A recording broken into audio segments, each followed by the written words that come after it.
मेरे दामाद ये कफन हटाओ, मैं जो चादर को ओढ़ के आया हूँ। मीर तकी मीर ने उसी चादर में अपनी बेटी को लपेट लिया और अपने दामाद का दिया हुआ कफन उसके मुंह पे मार दिया। नहीं चाहिए मुझे तेरा कफन, और मेरी बेटी तेरे कब्रिस्तान में दफन नहीं होगी, मेरी बेटी मेरे कब्रिस्तान में दफन होगी। न तूने इतनी लंबी चौड़ी जहेज की लिस्ट मांगी होती, न मेरी बेटी को ये दिन देखना होता। मेरी बेटी अपने बाप की बर्बादी देखकर अपनी जान को बर्बाद कर गई, उसने अपनी जीवन लीला को समाप्त कर लिया है। फिर उसने शेर पढ़ा, अब आया है ख्याल आरा में जा इस नामुरादी में, कफन देना भूले थे हम असबाबे शादी में। मीर तकी मीर जो बहुत बड़े शायर गुजरे, पूरी जिंदगी शायरी में गुजार दी। जब उन्होंने अपनी बेटी की शादी की, सुनो, जब उनकी बेटी का शादी का नंबर आया तो उन्होंने शादी तय कर दी, लेकिन शादी से 1 महीना पहले उनको लिस्ट दे दी गई। लड़का अच्छा था, इसलिए मीर तकी मीर ने चुपके से अपनी दुकान बेच दी। घर था, अपनी बेटी का घर बसाने के लिए उस घर की भी कीमत लगा दी। चुपके से अपनी बेटी को पता नहीं होने दिया और छोटा सा एक कमरा किराए पे ले लिया कि हम मेहनत करेंगे और इस कमरे के किराए के कमरे पर रहेंगे। बेटी को अभी तक पता नहीं चला, लेकिन जिस दिन शादी हुई, निकाह हुआ, हाथ में लड़की के मेहंदी लगाई गई और रुखसती के वक्त जो लड़कियां आम तौर पर रुखसत होते हुए अपने माँ बाप के गले लगकर रोती हैं, ये भी रोई। मीर तकी मीर समझते हैं रुखसती के मौके पर हर लड़की को तकलीफ होती है, इसलिए बेचारी रो रही है, तसल्ली दी। फिर वो अपनी माँ से रोई, गले लग के रोई, फिर वो अपनी सहेली के गले लग के रोई, लेकिन उसकी सहेली की ज़बान से निकल गया, मेरी दोस्त, ओ मेरी सहेली, तू सिर्फ आज रोएगी, तेरा घर आबाद हो गया, लेकिन जाते जाते इतना सुन ले कि तेरा बाप अब जिंदगी भर रोएगा। उसने तुझे आबाद कर दिया, अपने आप को बर्बाद कर दिया। उसने पकड़ा अपनी सहेली को, अलग कमरे में ले गई, पूरी बात बता, उसको पूरी बात बताई गई। आंसुओं का सैलाब उसकी आंखों से रुका नहीं। उसका बाप समझाया, बेटी ने खोला नहीं राज, मेरी सहेली ने बता दिया। बाप ने कहा, बेटी जाओ, खुश रहोगी तुम। रोते रोते उसकी डोली उठ गई। 2-4 किलोमीटर की दूरी पर रिश्ता था। 10-11 बजे की रात के आसपास डोली सज गई, चली गई, उसके घर पहुंच गई। 12-1 बजे तक उसके गांव की, उसके मोहल्ले की औरतें उसको निशाने सितम बनाई रही, आई, मुंह दिखाई देती गई, चली गई। और रात के तकरीबन 1 या 2 बजे के आसपास कमरा खाली कर दिया गया। शौहर अकेले में अपनी बीवी से मिलने के लिए जा रहा है। ये बड़ी अजीब रात होती है, नौजवान लड़के और लड़कियों की अरमानों वाली रात होती है। हर शौहर और बीवी की अरमानों वाली रात होती है, जिसको हम उर्दू में, अरबी फारसी में शबे ज़ुफ़ाफ़ के नाम से जानते हैं, हिंदी में जिसको सुहाग रात के नाम से जाना जाता है। मेरे भाइयों,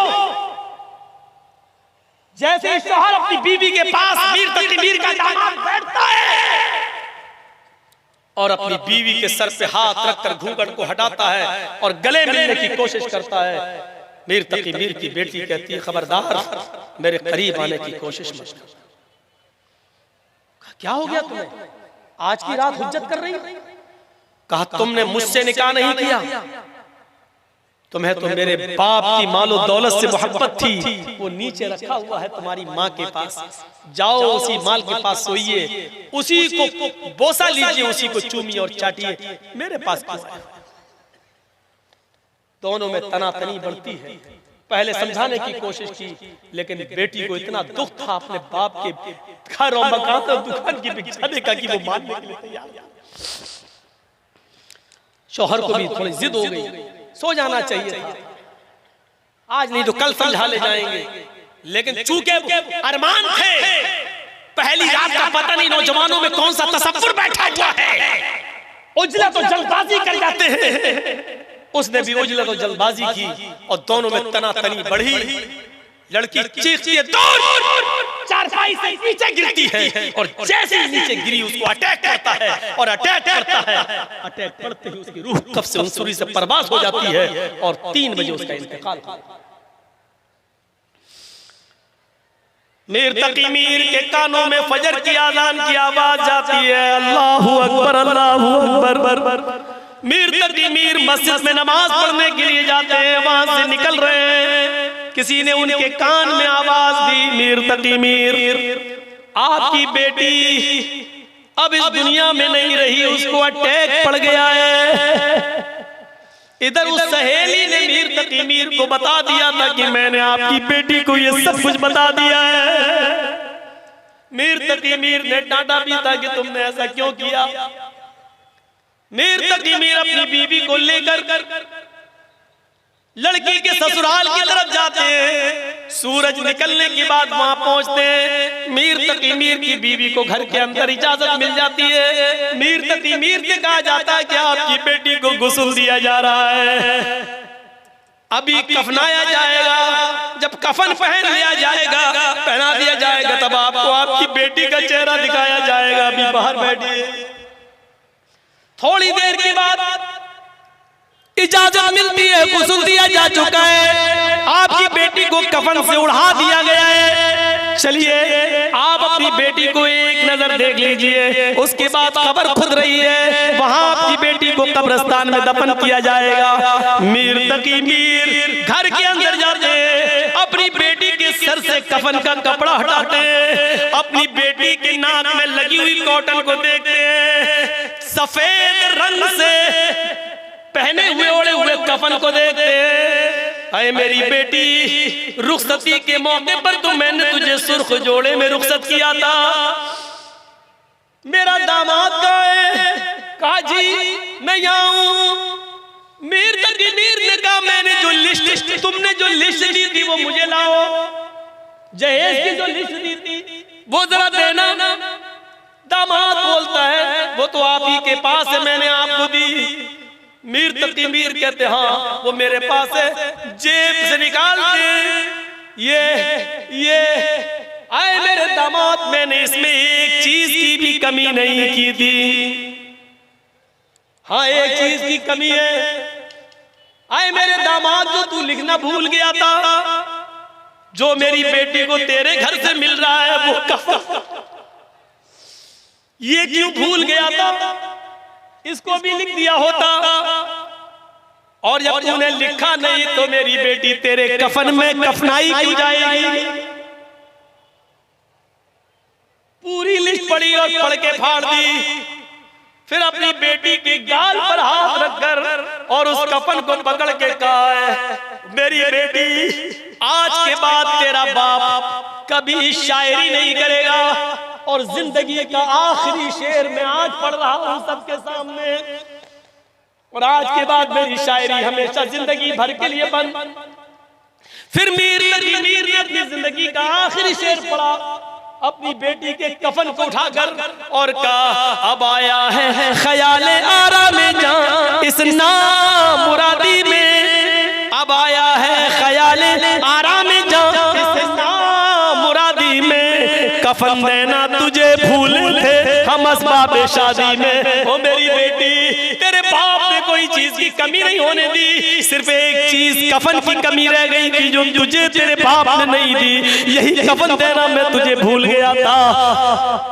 मेरे दामाद, ये कफन हटाओ, मैं जो चादर को ओढ़ के आया हूँ। मीर तकी मीर ने उसी चादर में अपनी बेटी को लपेट लिया और अपने दामाद का दिया हुआ कफन उसके मुंह पे मार दिया। नहीं चाहिए मुझे तेरा कफन, और मेरी बेटी तेरे कब्रिस्तान में दफन नहीं होगी, मेरी बेटी मेरे कब्रिस्तान में दफन होगी। न तूने इतनी लंबी चौड़ी जहेज की लिस्ट मांगी होती, न मेरी बेटी को ये दिन देखना होता। मेरी बेटी अपने बाप की बर्बादी देखकर अपनी जान को बर्बाद कर गई, उसने अपनी जीवन लीला को समाप्त कर लिया है। फिर उसने शेर पढ़ा, अब आया है ख्याल आराम में जा इस नामुरादी में, कफन देना भूले थे हम असबाब शादी में। और कितनी लड़कियों की जाने लोगे?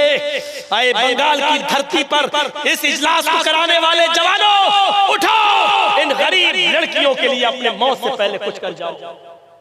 आए मकसद हयात तंजीम चलाने वालों, मुबारकबाद पेश करता हूं तुम्हें। उठो, आगे बढ़ो, जर्जीस तुम्हारे साथ है, कदम से कदम मिलाओ और सबसे पहले ये फर्ज अदा करो, इन गरीब लड़कियों के बारे में कुछ सोचो, इनको बगैर दहेज के शादियां कराओ, लड़के तलाश करना तुम्हारी जिम्मेदारी, लड़कों के लिए दीनदार लड़कियां देखना तुम्हारी जिम्मेदारी। आए मकसद हयात के जिम्मेदारों, जर्जीस में खुशखबरी सुना के जा रहा है, ये मुद्दा तुम लो, ये चीज तुम अपने कांधों पे संभालो। जब कोई अल्लाह के लिए कदम आगे बढ़ाता है तो अल्लाह उसकी मदद करता है। कहा हदीस कुदसी में, मेरे बंदे, अल्लाह कहेगा कयामत के दिन, मैं भूखा था, तूने मुझे खाना क्यों नहीं खिलाया? बंदा कहेगा अल्लाह तू तो सबको खिलाता, तू कैसे भूखा रह सकता है? अल्लाह कहेगा अगर तूने किसी फकीर को खाना खिलाया होता तो उस वक्त मुझे तू अपनी मदद के लिए वहां पाता। इस हदीस की रोशनी में मैं कह सकता हूं, तुम इन गरीब लड़कियों की शादी के लिए मदद करोगे, आगे बढ़ोगे तो अल्लाह रब्बुल आलमीन जरूर तुम्हारी मदद करेगा। तुम एक कदम बढ़ो, अल्लाह 10 कदम बढ़ेगा, यानी वो तुम्हारा ताबुन करेगा और तुम्हारे लिए रास्ते निकालेगा। ये जिम्मेदारी तुम उठाओ, आगे बढ़ो और इन गरीब लड़कियों के बारे में सोचो।